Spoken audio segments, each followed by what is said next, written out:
दोस्तों, इस लॉकडाउन के सिचुएशन में मुझे लगता है कि आप में से काफ़ी लोग ये जो प्रोडक्ट है, इसे ज़रूर खरीदना चाहेंगे। ये है मी रोबोट वैक्यूम मॉप पी। ये जो रोबोट है, ये झाड़ू-पोंछा करता है। मतलब कि वैक्यूम क्लीनर की तरह भी काम करता है और ये मॉपिंग भी करता है। वैसे आज की तारीख में इस लॉकडाउन के सिचुएशंस में ज़्यादा करके जो हाउस होल्ड ओनर्स हैं, वो ये जो काम है झाड़ू-पोंछा, ये खुद ही कर रहे हैं। तो ऐसे सिचुएशंस के लिए ये जो प्रोडक्ट है, काफ़ी काम में आ सकता है। और इन जनरल भी ये जो प्रोडक्ट है, काफ़ी अच्छा है। इसलिए क्योंकि पहली चीज़ तो ये कि ये छुट्टी नहीं मारने वाला है। दूसरी चीज़ ये कि ये ओवरटाइम करने के लिए ऑलवेज़ रेडी है। तीसरी चीज़, आपको इसे पगार देने की ज़रूरत नहीं है। वैसे ये फ्री में काम नहीं करता है क्योंकि ये जो प्रोडक्ट है, इसे उपयोग करने के लिए आपको इलेक्ट्रिसिटी की ज़रूरत पड़ेगी। लेकिन जो ओवरऑल कॉस्ट है, इसका रनिंग जो कॉस्ट है, वो इतना ज़्यादा नहीं है, मिनिमल है, काफ़ी कम है। लेकिन अनफॉर्च्युनेटली ये जो प्रोडक्ट है, ये इतना सस्ता नहीं है। जब ये Mi robot vacuum mop P market में अवेलेबल था क्राउड फंडिंग के तहत मी के वेबसाइट पर, तब मैंने इसे ऑर्डर किया था तकरीबन 17,999 रुपीज़ में। और अब इसका प्राइसिंग हो चुका है तकरीबन 24,999 रुपीज़। वैसे ये जो प्राइस है 24,000 मतलब कि 25,000 के आसपास, ये भी अच्छा है। वैसे ये वीडियो देखने के बाद आपको बेहतर आइडिया मिल जाएगा कि आपको ये जो प्रोडक्ट है, इसे खरीदना है या नहीं। हम जो मैनुअल झाड़ू पोंछा करते हैं, उसके एडवांटेजेस हैं और डिसएडवांटेजेस हैं, और ये जो प्रोडक्ट है, इसके भी कुछ एडवांटेजेस हैं और डिसएडवांटेजेस हैं, जो कि मैं आपको इस वीडियो में बताने वाला हूँ। देखते रहिए। चलिए, सबसे पहले मैं आपको इसकी अनबॉक्सिंग करके बताता हूँ। ये देखिए, इस प्रकार की बॉक्स पैकिंग मुझे मिला हुआ है। मी रोबोट वैक्यूम मॉप पी जो डिटेल्स है इस पर दिया हुआ है, मतलब कि कंटेंट क्या-क्या है वो। ये लीजिए, बॉक्स को मैंने खोल दिया है और इसके अंदर एक और बॉक्स पैकिंग है। जो मी रोबोट वैक्यूम मॉप पी की ओरिजिनल बॉक्स पैकिंग है वो है। ये लीजिए, इसे मैं बाहर निकाल देता हूँ। तो ये जो प्रोडक्ट है, इसे इस प्रकार से पैक किया हुआ है। जो की स्पेसिफिकेशंस है, मतलब कि ये क्या-क्या कर सकता है, उसके बारे में जानकारी बॉक्स के ऊपर डिटेल्स में दिया हुआ है। ये वैक्यूम क्लीनर काफ़ी पावरफुल है। 2100 पीए पावरफुल सक्शन के साथ में आता है। इसमें न्यू जनरेशन एलडीएस नेविगेशन का उपयोग किया गया है, जो कि एक्यूरेटली रूम में नेविगेट कर पाएगा। टू वे क्लीनिंग सिस्टम है। ऑफ कोर्स आप इसे ऐप के ज़रिए कंट्रोल कर सकते हैं। तो चलिए, ये जो बॉक्स है, इसे मैं खोल देता हूँ और देखते हैं कि इस बॉक्स के अंदर हमें क्या-क्या मिलता है। तो ये देखिए, इस प्रकार से पैकिंग की गई है।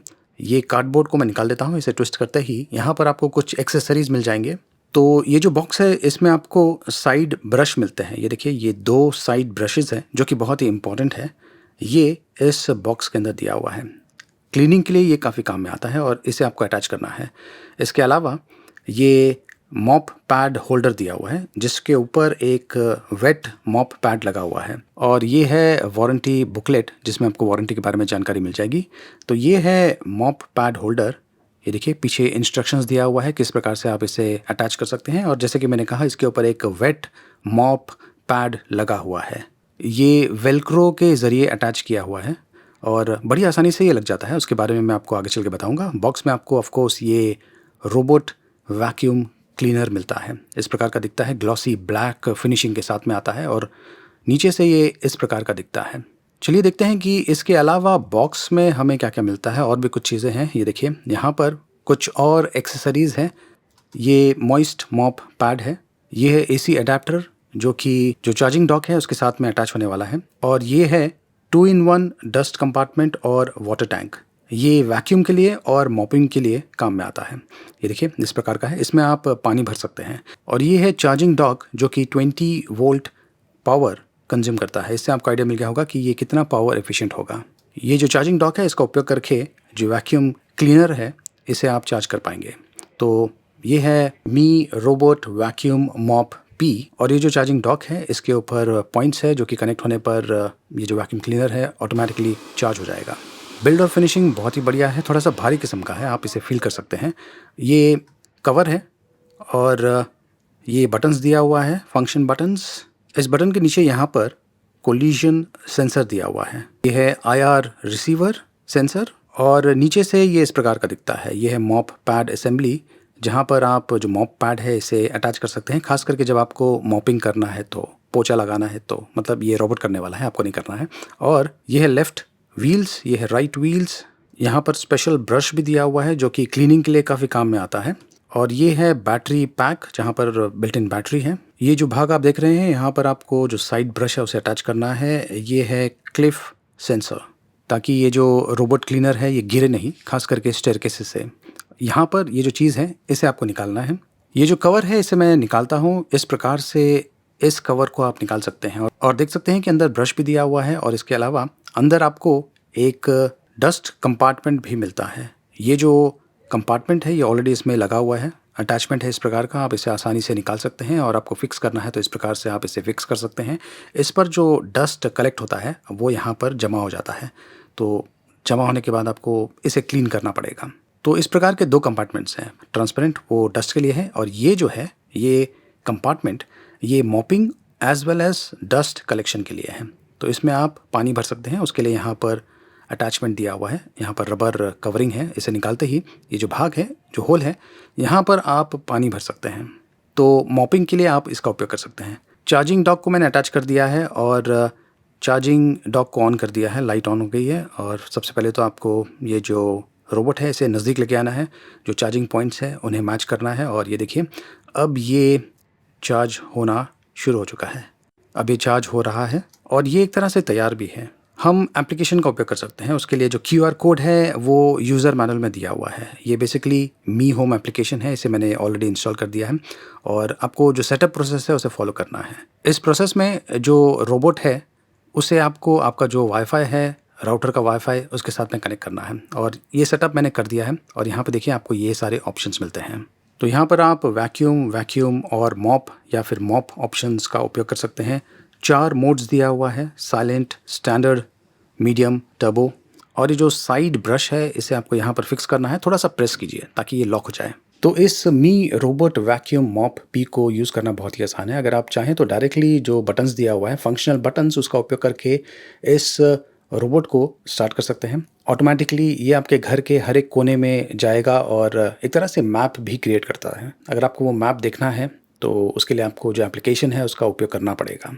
इसका बेस्ट यूसेज एप्लीकेशन के साथ में है, तो मेक सेंस कि आप एप्लीकेशन का उपयोग करें। तो पहली बार जब आप इस रोबोट क्लीनर का उपयोग करेंगे तो पहले तो इसे फुली चार्ज कर लीजिए, उसके बाद में इसे रन कीजिए। आपको 3 ऑप्शंस मिलते हैं, वैक्यूम कर सकते हैं, वैक्यूम प्लस मॉप, झाड़ू पोछा, या फिर आप पोछा मॉप, ये ऑप्शन का उपयोग कर सकते हैं। एक चीज़ मैं आपको बताना चाहता हूँ कि जब कभी आप मॉपिंग फीचर का उपयोग करते हैं तो उसके लिए जो दूसरा अटैचमेंट दिया हुआ है उसे आपको अटैच करना है, जिसमें आपको पानी डालना है। और वाटर लेवल्स के लिए भी सेटिंग्स दिया हुआ है, तो वो भी आप यूज़ कर सकते हैं। आपको ज़्यादा पानी यूज़ करना है, मीडियम पानी यूज़ करना है, या फिर लो वाटर यूज़ करना है मॉपिंग के लिए। इसके अलावा 4 फंक्शंस है, साइलेंट, स्टैंडर्ड, मीडियम, टर्बो। ये जो फंक्शंस है ये बेसिकली स्पीड से रिलेटेड है। साइलेंट फीचर कम आवाज़ करता है, जो स्टैंडर्ड फीचर है ये नॉर्मल आवाज़ करता है, मीडियम फीचर थोड़ा सा ज़्यादा आवाज़ करता है और जो टर्बो फीचर है वो और भी ज़्यादा आवाज़ करता है। और अकॉर्डिंगली जो क्लीनिंग स्पीड है वो भी चेंज होता है। एप्लीकेशन में आपको क्लीनिंग हिस्ट्री के बारे में जानकारी मिल जाएगी। शेड्यूल क्लीनिंग का भी ऑप्शन है, अगर आपको ऑटोमेटिक शेड्यूलिंग करना है तो वो भी आप कर सकते हैं। वैक्यूम अलोंग द एजेस, ये ऑप्शन भी दिया हुआ है, जो कि एक ही बार इनेबल होता है। मतलब कि अगर आप इस क्लीनर को उपयोग करते हैं और आपने ये सेट किया हुआ है, अगली बार जब आप ये रोबोट क्लीनर का उपयोग करना चाहते हैं तो आपको फिर से उसे इनेबल करना पड़ेगा। सेकेंडरी क्लीनअप का भी ऑप्शन दिया हुआ है, जो कि एक तरह से और भी अच्छे तरीके से क्लीन करता है, लेकिन इसकी ज़रूरत नहीं है। बेसिकली बहुत ही जो सिंगल पास है उसमें ही ये जो रोबोट है बहुत ही बढ़िया तरीके से क्लीनिंग कर लेता है। वॉइस फीचर इसमें दिया हुआ है, ये रोबोट आपको बताता है कि क्या हो रहा है।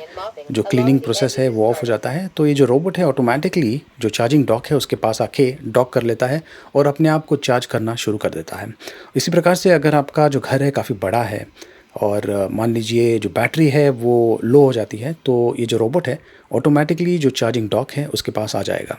पहली बार जब आप इस रोबोट को रन करेंगे आपके घर में या ऑफिस में, तो ये एक तरह से मैप बनाता है और उसके बाद में हो सकता है कि कुछ एरियाज़ में आप नहीं चाहते हैं कि रोबोट जाए, तो उस एरिया में एक तरह से वर्चुअल वॉल्स क्रिएट कर सकते हैं। उसके लिए ऑप्शन एप्लीकेशन में दिया हुआ है।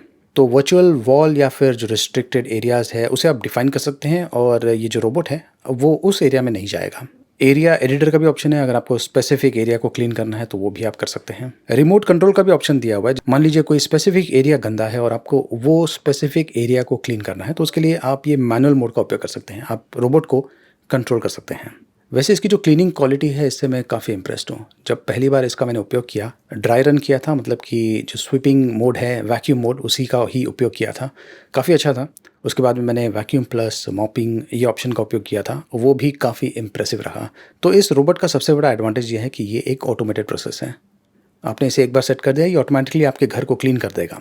लेकिन इसके कुछ लिमिटेशंस हैं, बहुत ही मामूली से लिमिटेशंस हैं। लिमिटेशंस ये है कि अगर आपके घर में बहुत सारे ऐसे ऑब्जेक्ट्स हैं जो कि इस रोबोट के मूवमेंट के लिए प्रॉब्लम कर सकते हैं, जैसे कि यहाँ पर देखिए जो डाइनिंग टेबल एरिया है, यहाँ पर बहुत सारी चेयर्स हैं, बहुत ही कम एरिया है। जो रोबोट है वो अच्छी तरीके से अंदर नहीं घुस पा रहा है। एक ऑप्शन ये है कि जो चेयर्स है उसे निकाल के मैं डाइनिंग टेबल के ऊपर रख सकता हूँ ताकि ज़्यादा एरिया नीचे मिल जाए साफ़ करने के लिए। तो इससे आपको आइडिया मिल गया होगा कि अगर आपके घर में बहुत सारे ऐसे ऑब्जेक्ट्स हैं जो कि जो रोबोट है इसका जो पाथ है उसे ऑब्स्ट्रक्ट कर सकते हैं, रोक सकते हैं, तो शायद उस एरिया में आप अच्छी तरीके से क्लीनिंग नहीं कर पाएंगे। इसका एक सबसे बड़ा एडवांटेज मुझे ये लगा कि जो सोफ़ा है उसके नीचे ये रोबोट आसानी से चले जाता है। अब ये डिपेंड करता है कि आपका जो सोफ़ा है उसका जो हाइट है और जो रोबोट का हाइट है वो ऑफ कोर्स ज़्यादा होना चाहिए, अन्यथा रोबोट उसके नीचे नहीं जाएगा। तो वैसे क्लीनिंग के लिए भी ये काफ़ी अच्छा है, क्योंकि हम जब मैनुअली हाथ से झाड़ू पोछा करते हैं तो उतनी दूर तक अंदर अपना हाथ नहीं जाता है, तो उसके लिए ये बहुत बढ़िया ऑप्शन है। वैसे ये जो रोबोट है मुझे लगता है कि कारपेट को भी क्लीन कर सकता है, लेकिन जो कारपेट है ख़ास करके जब रोबोट कारपेट के ऊपर चढ़ता है तो अगर वो कारपेट मूव होता है तो हो सकता है कि जो व्हील्स है उसमें जो कारपेट है वो अटक जाए और एक तरह से जो रोबोट है स्टॉल हो जाए, तो ये एक इशू आ सकता है। वैसे मैं सजेस्ट करूँगा कि आप कारपेट निकाल के रखिए, या कहीं भी मैट है तो मैट को भी निकाल के रखिए। मतलब कि क्लीनिंग के लिए अगर टोटली प्लेन एरिया होगा तो बेहतर है, लेकिन अगर थोड़ा-सा कहीं पर एक बम्प भी होगा, जैसे कि यहाँ पर देखिए बाथरूम के अंदर ये आसानी से चले जा रहा था और बाथरूम के बाहर भी आ रहा था, तो इतना ऑब्स्टिकल ये आराम से पार कर पाएगा। अब सवाल ये आता है कि कितना समय लगता है। मेरा जो रूम है, इनफैक्ट बहुत जगह पर फर्नीचर्स हैं, तो जो रूम एरिया है, क्लीनिंग एरिया, वो काफ़ी कम हो जाता है। तकरीबन 3 से ज़्यादा बार इस वैक्यूम क्लीनर का उपयोग किया है, मॉपिंग फंक्शन का भी उपयोग किया है, तो मुझे लगे तकरीबन 15 मिनट से लेकर 20 मिनट्स के आसपास। और अगर आप टर्बो मोड का उपयोग करेंगे तो काफ़ी जल्दी क्लीन कर देता है। जहाँ तक बैटरी परफॉर्मेंस का सवाल है, अगर ये रोबोट फुल्ली 100% चार्ज है तो मेरा जो घर एरिया है, यहाँ पर आप मैप पर देख सकते हैं कि कितना एरिया ये क्लीन करने वाला है। वो जो एरिया है उसे क्लीन करने के बाद फिर से डॉकिंग स्टेशन पर आने तक तकरीबन 71% बैटरी फिर भी अवेलेबल रहता है। तो ऑलमोस्ट 30% बैटरी यूज़ हो जाता है। अब डिपेंड करता है कि आप वैक्यूम फीचर का उपयोग कर रहे हैं या फिर वैक्यूम प्लस मॉपिंग फीचर का उपयोग कर रहे हैं, उसके बेसिस पर भी जो बैटरी परसेंटेज है वो वेरी हो सकता है। क्लीनिंग के लिए 2 मोड दिया हुआ है। एक है एस पैटर्न जो कि लेस बैटरी को कंज्यूम करता है। मैंने इनफैक्ट एस पैटर्न का ही उपयोग किया है और मैप से आपको आइडिया मिल गया होगा कि ये एस पैटर्न किस प्रकार से मूवमेंट करता है। और दूसरा है वाई पैटर्न जो कि यहाँ पर लिखा हुआ है कि मोर इफेक्टिव है, लेकिन अब तक मैंने ये जो वाई पैटर्न है इसका उपयोग नहीं किया है। मेरा जो घर है इसमें जो क्लीनिंग एरिया है इसके लिए काफ़ी कम जगह है, तो मुझे लगता है कि ये जो एस पैटर्न है ये अच्छा रहेगा। वाई पैटर्न अगर ज़्यादा बड़ा रूम होगा उसके लिए अच्छा होगा। तो ये जो मी रोबोट वैक्यूम मॉप पी है इसके बहुत ज़्यादा फ़ायदे हैं। और जहाँ तक इलेक्ट्रिसिटी बिल का सवाल है, मुझे लगता है कि ये काफ़ी कम होगा, इतना कुछ नहीं आएगा। तो दोस्तों ये है मी रोबोट वैक्यूम मॉप पी। कमाल का प्रोडक्ट है। इनफैक्ट आज की तारीख में इस लॉकडाउन के सिचुएशन में आई एम श्योर आप में से काफ़ी लोग इसे खरीदना चाहेंगे। कमेंट्स के माध्यम से मुझे ज़रूर बताइए, और जहाँ से आप इसे खरीद सकते हैं उसका लिंक मैंने वीडियो के डिस्क्रिप्शन में दिया हुआ है। फ़िलहाल अब इसका प्राइसिंग काफ़ी ज़्यादा है, 24,999 रुपीज़।